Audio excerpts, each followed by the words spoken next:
हाय friends नमस्ते welcome to my kitchen Tiana's kitchen Telugu ఈ రోజు రెసిపీ సొరకాయ పచ్చడి అండి చూస్తున్నారు కదా రౌండ్ సొరకాయ ఇంత సొరకాయ తీసుకున్నాను పైన అనేది చెక్కు తీసేసుకొని ఈ విత్తనాలు ముదిరిపోయినాయి లేతగా ఉంటే వేసుకోండి స్పైసీగా తినాలనిపిస్తుంది అందుకే ఈ రోజు సొరకాయ పచ్చడి తయారు చేస్తున్నాను ఇది రోటి పచ్చడి తయారు చేసుకోవచ్చు మిక్సీలో కూడా వేసుకోవచ్చు నేను ఈ రోజు టైం లేదండి మిక్సీలో వేసేస్తున్నాను రోట్లో చేసుకుంటే చాలా బ్రహ్మాండంగా ఉంటుంది అసలు చాలా టేస్ట్గా ఉంటుంది పైన చెక్కు తీసేసుకొని చిన్న చిన్న పీసెస్గా కట్ చేసేసుకొని ఈ విధంగా పెట్టుకోవాలి ఇప్పుడు మనం సొరకాయ పచ్చడి ఎలా తయారు చేయాలో చూసేద్దాం రండి సొరకాయ పచ్చడి తయారు చేసుకోవడానికి ఇక్కడ నేను ప్యాన్లో 2 టేబుల్ స్పూన్ ఆయిల్ యాడ్ చేస్తున్నానండి కరెక్ట్గా 10 పచ్చిమిర్చి ఒక కప్పుకి ఒక గిన్నెతో తీసుకున్నాను నేను చూస్తున్నారు కదా ఇంత అనమాట మనం ఇంత తీసుకుంటే మీరు స్పైసీని పట్టి వేసుకోవచ్చు నేను ఇక్కడ 10 పచ్చిమిర్చి యాడ్ చేస్తున్నాను ఈ పచ్చిమిర్చి కూడా మనం పీసెస్గా కట్ చేసుకుని వేసుకోవాలి లేకపోతే చిల్లిపోతాయి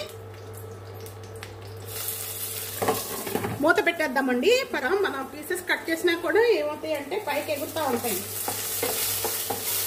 ఇవన్నీ కూడా వేయించుకునేటప్పుడు మీడియం ఫ్లేమ్లో పెట్టి వేయించుకోవాలి ఇక్కడ పచ్చిమిర్చి ఇప్పుడు చూద్దామండి ఒక 1 టేబుల్ స్పూన్ పల్లీలు యాడ్ చేస్తున్నాను 1 టేబుల్ స్పూన్ శనగపప్పు ఒక 1/2 టేబుల్ స్పూన్ మెంతులు ఇవన్నీ కూడా వేయించేసుకుందాం ఫస్ట్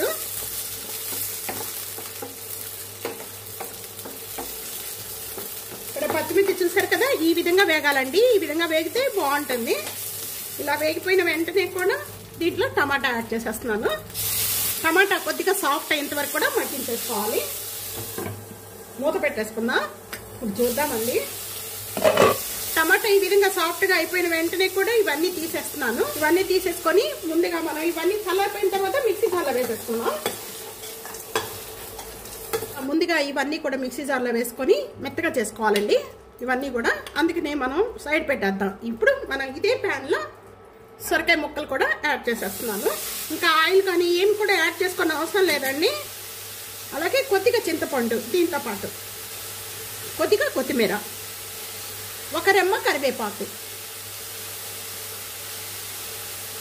ఇంకా నేను ఆయిల్ కానీ ఏమి కూడా యాడ్ చేయలేదు సొరకాయ ముక్కలు తొందరగా మగ్గిపోతాయి కాబట్టి మీడియం ఫ్లేమ్లో పెట్టేసుకొని మూత పెట్టేద్దామండి మూత పెట్టేసేసుకొని మగ్గించేసుకుందాము ఒక 2 మినిట్స్ వరకు తొందరగా మగ్గిపోతాయి ఇవన్నీ కూడా బాగా చల్లారిపోయినాయండి మిక్సీ జార్లో వేసేసుకొని బాగా మెత్తగా చేసేసుకుందాం ఒక 2 మినిట్స్ అయిపోయాక ఇప్పుడు ఓపెన్ చేద్దామండి సొరకాయ మగ్గుతూ ఉండగా వాటర్ వచ్చేస్తుంది అందుకని మూత ఓపెన్ చేద్దాం మూత ఓపెన్ చేసేసుకొని అలా 2 మినిట్స్ మగ్గించేసేయండి అప్పుడు వాటర్ అనేది మొత్తం కూడా మగ్గిపోతాయి మనం సొరకాయలో వాటర్ అనేది వచ్చిందంటే పల్స్గా అయిపోతుందండి పచ్చడి అనేది అందుకనే మనకి ఏమవుతుందంటే మగ్గించుకోవాలి సొరకాయ కలర్ చేంజ్ అంత వరకు కూడా మగ్గించుకోవాలంటే మూత తీసేసేయాలి కొద్దిగా మగ్గిన వెంటనే మూత తీసేస్తే సొరకాయ మగ్గిపోద్ది బాగా చూసారు కదండి సొరకాయ అంతా కూడా బాగా మగ్గిపోయింది వాటర్ కూడా మొత్తం కూడా మగ్గిపోయాయి స్టవ్ బంద్ చేసేద్దాం ఈ మొత్తం కూడా ఒక 10 నిమిషాలు అలాగే పెట్టేస్తే చల్లారాలి చల్లారిన వెంటనే కూడా మిక్సీ జార్లో వేసుకుందాం బాగా చల్లారిపోయినాయండి బాగా చల్లారిపోయిన వెంటనే కూడా ఇప్పుడు ఈ సొరకాయ ముక్కల్లో కొద్దిగా నేను 1 కప్ అనేది సొరకాయ ముక్కలు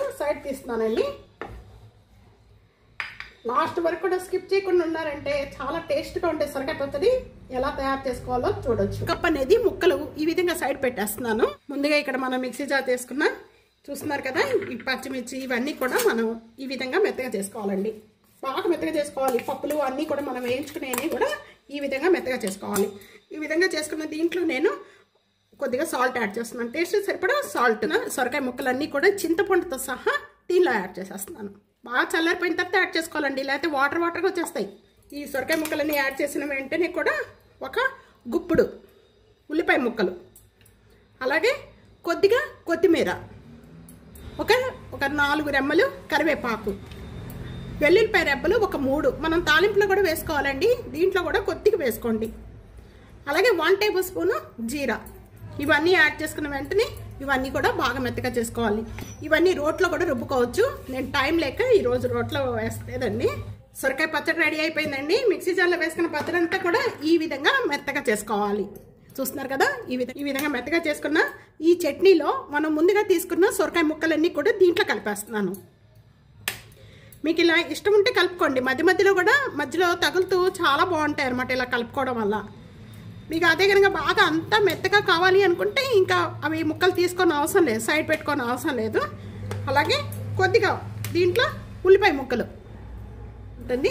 ఇప్పుడు ఈ పచ్చడి అంతా రెడీ అయిపోయింది. ఇప్పుడు తాలింపు పెట్టుకునే విధానం చూద్దాం. సొరకాయ పచ్చడి తాలింపు పెట్టుకోవడానికి ఇక్కడ నేను ప్యాన్లో 3 టేబుల్ స్పూన్ ఆయిల్ యాడ్ చేస్తున్నాను. ఆయిల్ బాగా కాగిపోయిన వెంటనే 1 టేబుల్ స్పూన్ శనగపప్పు అండి. ఈ శనగపప్పు కొద్దిగా వేగిపోయిన వెంటనే కూడా ఆవాలు, జీలకర్ర, మినపప్పు ఈ 3 కూడా కలిపేసేసి యాడ్ చేస్తున్నాను. ఇవన్నీ కూడా మీడియం ఫ్లేమ్లో బాగా వేయించుకోవాలండి. తాలింపు ఎంత బాగా వేగితే పచ్చడి అంత టేస్ట్ వస్తుంది. ఇదే విధంగా చేసుకోండి. సొరకాయ పచ్చడి చాలా బాగుంటుందండి. కర్రీ పాయింట్లో మనం ఆర్డర్ చేసేటప్పుడు పచ్చడి ఎలా ఉంటాయో అంత టేస్ట్గా ఉంటుంది. ఇలా వేగిపోయిన వెంటనే దీంట్లో వెల్లుల్లిపాయ రెబ్బలు యాడ్ చేస్తున్నాను. అలాగే ఒక్క ఎండుమిర్చి. ఇవన్నీ కూడా పప్పులు బాగా వేగిపోయిన వెంటనే యాడ్ చేసుకోవాలి. ఇవన్నీ పప్పులు మాడిని అనుకోండి అసలు పచ్చడి చేంజ్ అయిపోతుంది టేస్ట్. అలాగే కొద్దిగా కరివేపాకు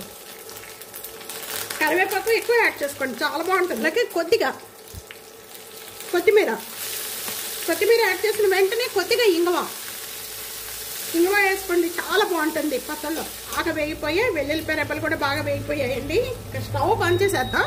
స్టవ్ బంద్ చేసేసిన వెంటనే కూడా ఈ ముందుగా మన చట్నీ అంతా మిక్సీ జార్లో పెట్టుకున్న చట్నీ అంతా కూడా ఇప్పుడే యాడ్ చేసేసుకున్నాం. యాడ్ చేసుకున్న వెంటనే కూడా ఈ పచ్చడి అంతా కూడా తాలింపుకి బాగా పట్టించేద్దాం. ఈ తాలింపు అంతా కూడా ఈ పచ్చడి బాగా పట్టించేసేయాలి. ఇప్పుడు టేస్ట్ చూసుకోండి. దీంట్లో కానీ కొద్దిగా సాల్ట్ కానీ ఏమి సరిపడకపోతే వేసుకోవచ్చు. చాలా మంచి స్మెల్ వచ్చేస్తుంది. ఇంకా వేసాం కదా మనం, మంచి స్మెల్ వచ్చేస్తుంది. ఈ పచ్చడితోనే రైస్ అంతా తినేవచ్చండి, అంత టేస్ట్గా ఉంటుంది. ఇంకా ఈ మిగతా ఆనియన్స్ కూడా దీంట్లో యాడ్ చేసేస్తున్నాను. మధ్యలో తగులుతూ బాగుంటాయండి. ఒక చిన్న ఉల్లిపాయ తీసుకున్నాను నేను. కొత్తిమీర నేను అన్నిట్లో బాగా ఎక్కువగా యాడ్ చేస్తానండి, నాకు ఇష్టం బాగా. కొత్తిమీర చాలా బాగుంటుంది, హెల్త్ కూడా చాలా మంచిది. సర్వింగ్ ప్లేట్లో తీసేసుకుందాం. ఇది రైస్లోకే కాదండి, ఇడ్లీలోకి, దోశల్లో కూడా చాలా బాగుంటుంది. తప్పకుండా ఇదే విధంగా ట్రై చేయండి, చాలా టేస్ట్గా ఉంటుంది. పైన కొత్తిమీర వేసేస్తున్నాను. తప్పకుండా ఈ రెసిపీ ఇదే విధంగా ట్రై చేసి మీకు ఎలా ఉందనేది నాకు కామెంట్స్లో తెలియజేయండి. లైక్ చేస్తూ ఉండండి. వీడియో నలుగురికి షేర్ చేసి సబ్స్క్రైబ్ చేసుకోవడం అస్సలు మర్చిపోవద్దు. ప్రక్కనే ఉన్న బెల్ ఐకాన్ని ప్రెస్ చేయడం అస్సలు మర్చిపోకండి. Thank you for watching. Next వీడియోలో మళ్ళీ మంచి వంటలతో కలుద్దాం. అంతవరకు సెలవు, బాయ్.